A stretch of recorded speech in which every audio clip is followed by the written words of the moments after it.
For some analysis on the real-life moments in the debate and more, we're here with Wall Street Journal columnist and CBS News contributor Peggy Noonan.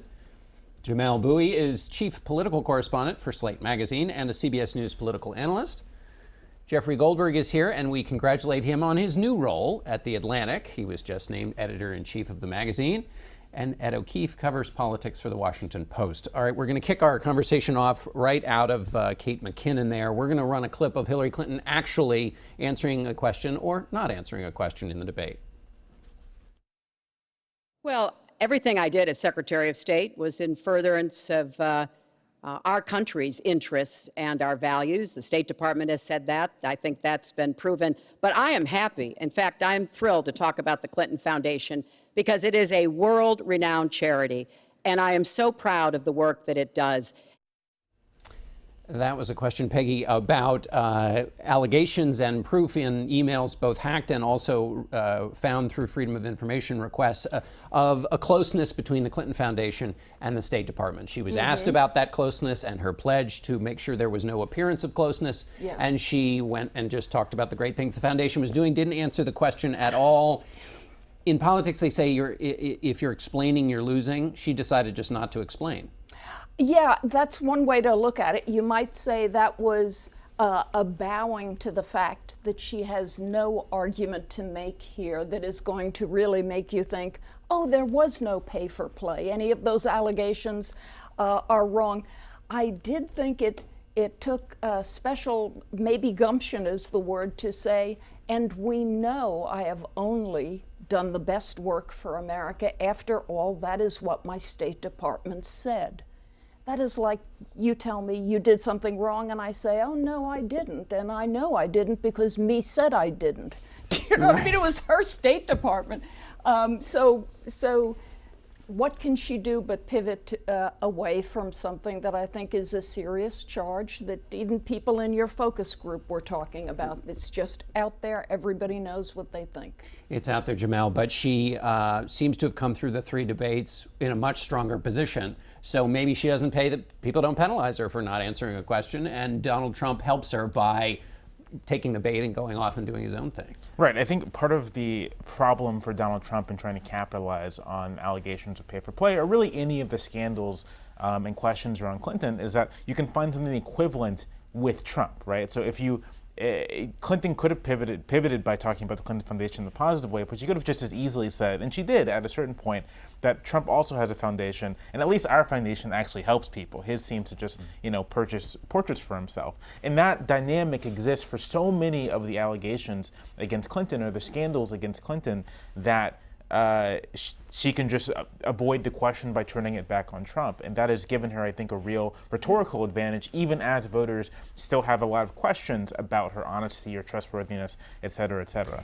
That's right. And when another time where she pivoted from a question asked to her about open borders, she then went back and said, these WikiLeaks emails are coming from the Russians, and the intelligence agencies have said the Russians are responsible for this. And Donald Trump called her out for pivoting and then answered the Russian question. Right. What did you make of, he sort of had the first half right, but the second half went to embrace Russia. What do you make, Jeffrey, of Donald Trump's, the safe space he creates for Russia when he talks about Russia and the fact that, intelligence communities say Russia was involved in this hack, but Donald Trump is kinder to them than others. Speaking of safe space, nothing triggers Donald Trump like a criticism of Vladimir Putin. It's quite remarkable to watch. We saw it the other night.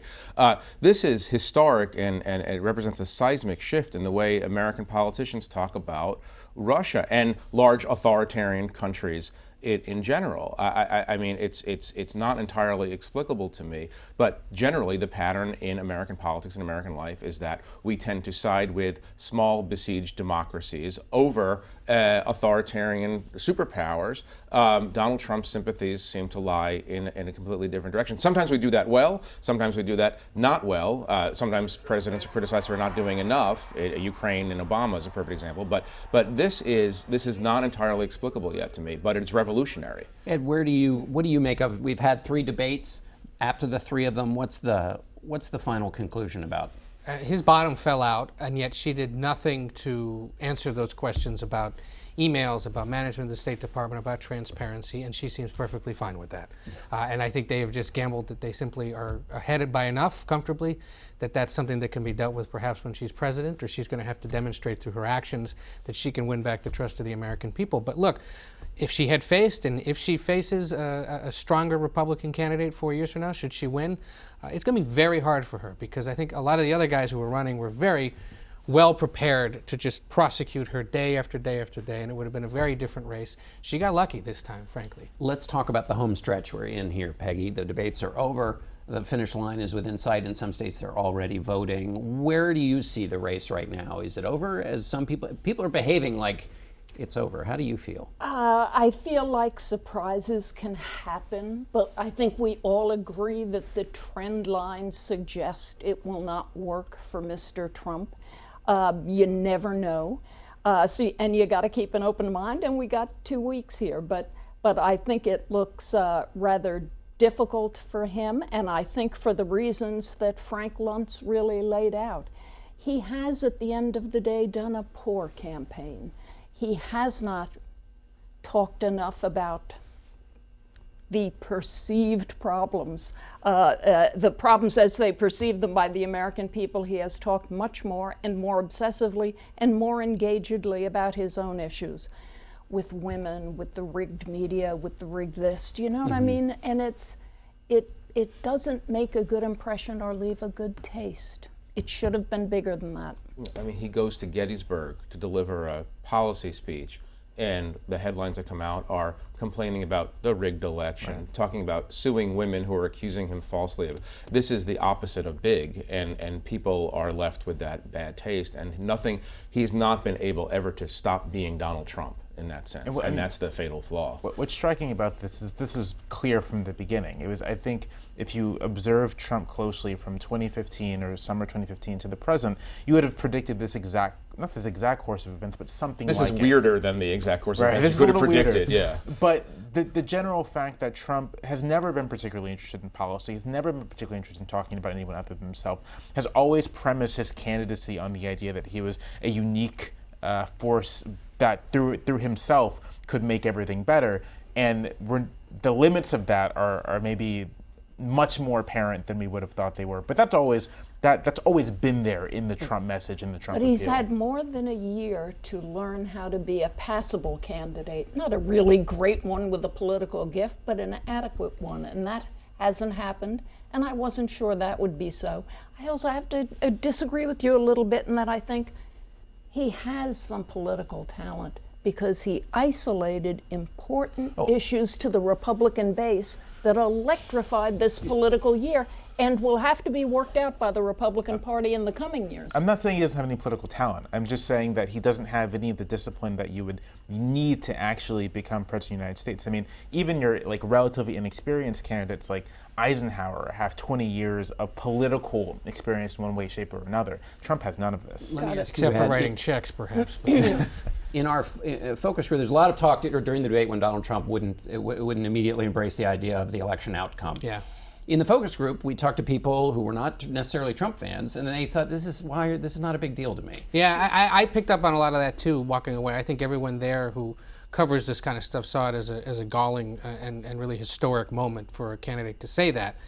But I am reminded over and over again in talking to Trump supporters and people that don't like Trump, that voters across this country, a lot of them don't take him seriously. They understand that a lot of this is, in their view, bluster and designed to just catch attention, which this obviously did. I think Ed, who was part of your focus group, said, I think ultimately he's going to come around and he's just teasing it out a little bit. That's what a lot of people I think have thought. I know there are others like Jeffrey who think it's astounding and it's horrifying. And I would agree it's unprecedented and really irresponsible probably of a presidential nominee to say it. But over and over again, I've had voters say this, that they just don't take it seriously. Well, one other thing, Jeffrey, before I go to you, is that voters, also Trump supporters, have said, they want to blow up the system. They think the system has failed them. Right. So who cares if Donald Trump doesn't pay attention to the niceties of this system that fails me all the time? So I'm not that exercised. No, I think this is an interesting debate about whether 70-year-old people can change anyway, and whether this particular 70-year-old person can change. But I thought one of the truest moments of this last phase was with a very large question about the future of the Supreme Court, and Donald Trump could have gone anywhere with that question, and instead he pivoted to making the assertion that Ruth Bader Ginsburg, one of the justices, was mean to him. It all comes down, this is the essence of who he is. It's all about, there's nothing else but him in this. He relates to the Supreme Court through the fact that Ruth Bader Ginsburg said something mean. And that was his answer, and there's nothing that lifts him beyond his base in that kind of answer.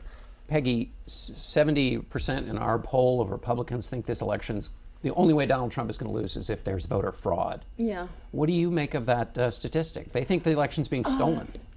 I think that, most interestingly, they actually do think that if Trump loses, it will only be because of voter fraud. Look, the integrity of the ballot and of the voting booth, as we used to say, is extremely important. If we ever really lose it as a country, we'll be losing so much it'll be a dreadful trauma. There are certain issues to worry about. Hacking is one of them. Who might be behind a hacking of an American election? It's actually possible. So that's a problem. On top of that, look, America is a very great democracy with a long history of political mischief. So you know people sometimes do things that they shouldn't be doing. Have elections ever been stolen? My gosh, of course.